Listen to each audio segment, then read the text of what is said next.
Okay, so now we are officially, the hard drive is driving, hard drive is going. If you've left the dono, I do it. You don't see it, you know where to go on that YouTube channel for my VOD uploads of all my streams. So we're going to start this right now. Ren, I don't know if you're here or not, but thank you for that dono for the song. Again, extremely generous. I'm gonna be able to buy a coffee machine with an espresso cappuccino thingy. That generosity, thank you so much. The track that we're going to listen to is going to be from Dream Theater. Okay, and this one is called Home. So hang on.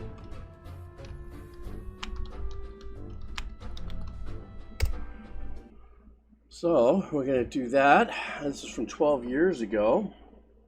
Let me make sure my volume is back up. Oh, yay, yay. Hold on for a second. I want to make sure the volume is cranking. Okay, we got our volume up. So, all right, guys, here we go. Yeah, this is a long, I think that's why Mr. Ren has been very generous because this is a long ass sit. So let's do this, guys. Ren, thank you so much for your generosity. Everybody here on the chat, let's settle in. Let's listen to this track. This is Dream Theater, and the name of the track is Home. All right.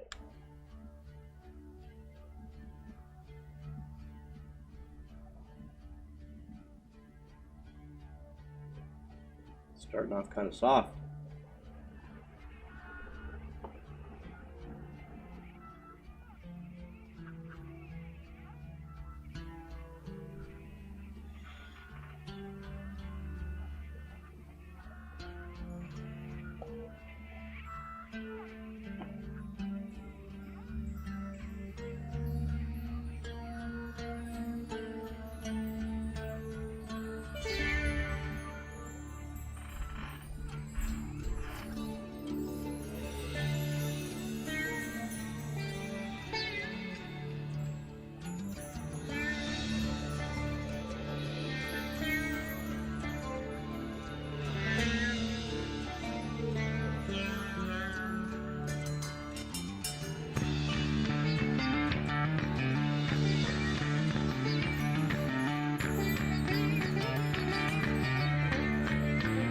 That bass sounds so good.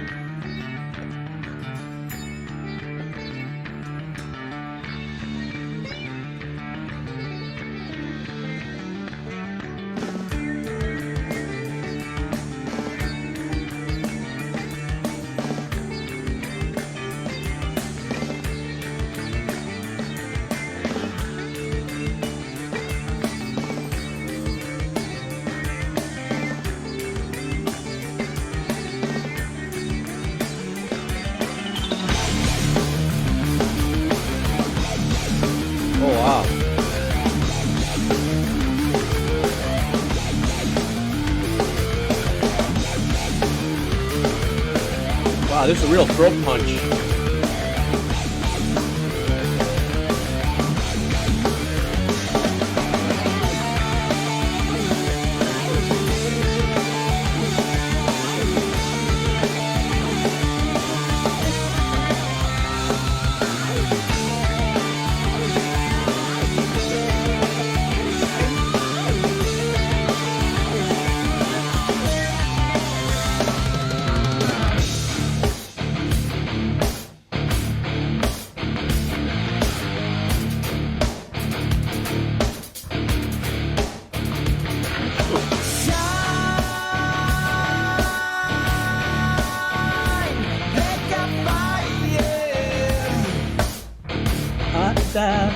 That one note back there? That was great.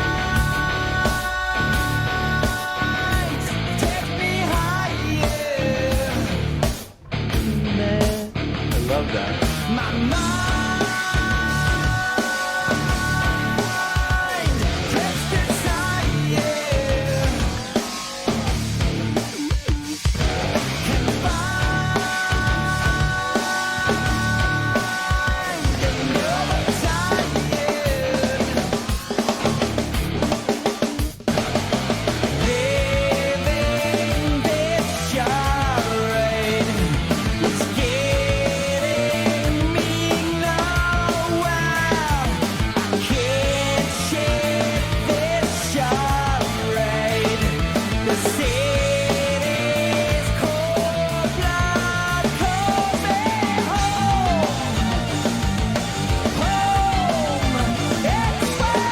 This is the hardest track I've ever heard from them, and what I mean by that and is that there's, I've listened to quite a few Dream Theater on my channel, but they always seem to be very, largely orchestrated and composed. Not orchestrated, I'm saying arranged and composed and stuff.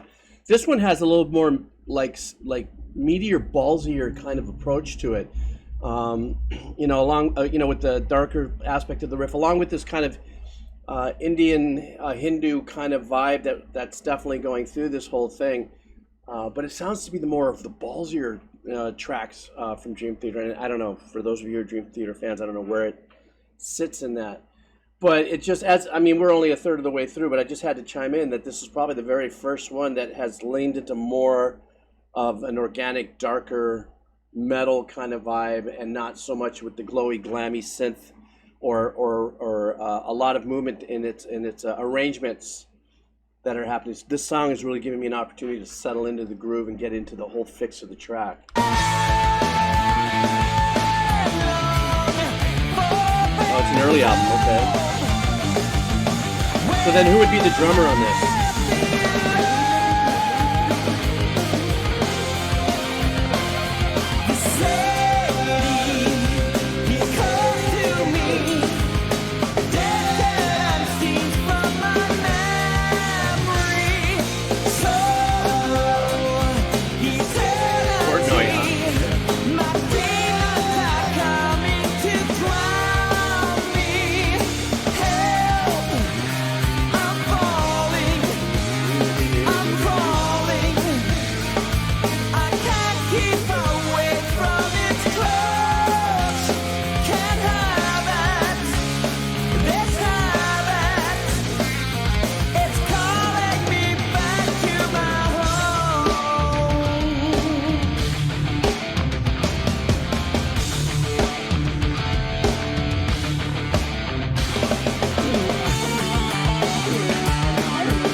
Another thing that makes this such a banger is it's like, Dream Theater, more, years later, from what I understand in my short understanding of their discography, they got more proggy. And this particular track is more authentic, organic, power rock metal. The riffs aren't so well, they're not so written that it gives you a little bit of that proggy tweak in the neck that you listen to. There's a lot of good action going on in the riffs and stuff. There's a lot of good change-ups, but they're staying right in the nickel of it all. You know what I mean? They're not going way out there and adding like a Lydian vibe to it or something to make it proggy. Everything is, even though they're really busy, they're being Dream Theater, everything is locking really tight in a very accessible, it's like a riff monster, not a riff salad, but a riff monster. I think Riff Salad's a little more like prog metal or prog rock, so Yeah, that's why I'm really digging it, and also the melody of these singing. Is this what's the name of the singer on this particular album as well? Help me with that one.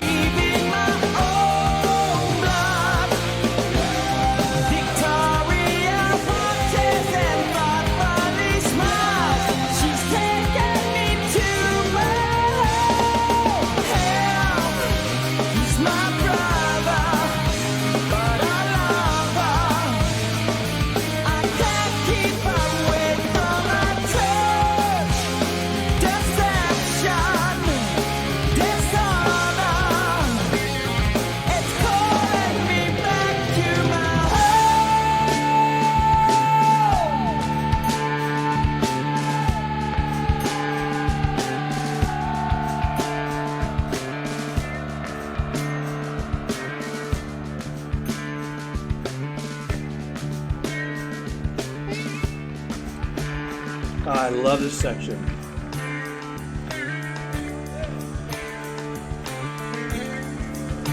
This is like the peak of a high. I'm just saying.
I think one of the other things, I've been reading some of the comments here.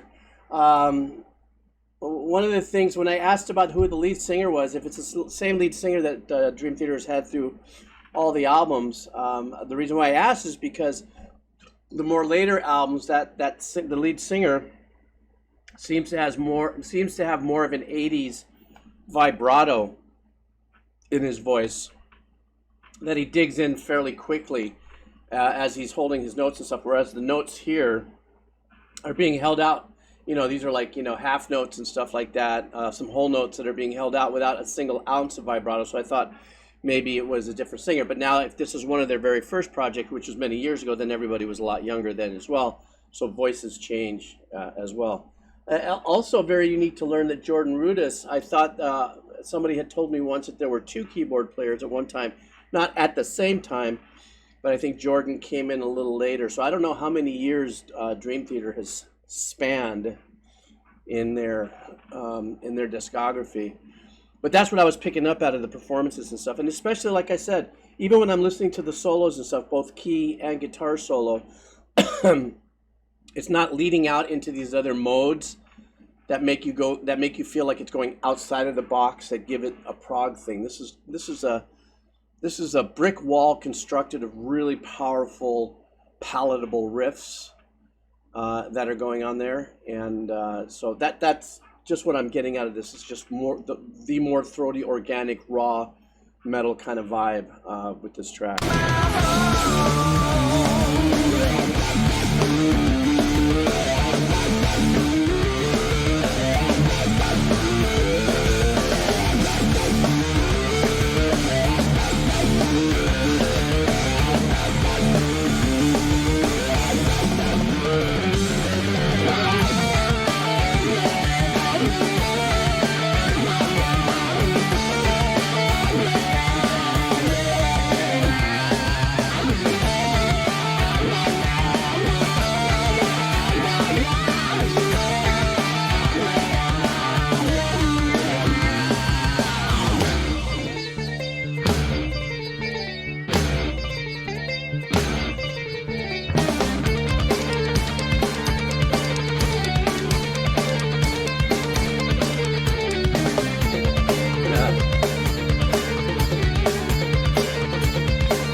They're all in unison on that.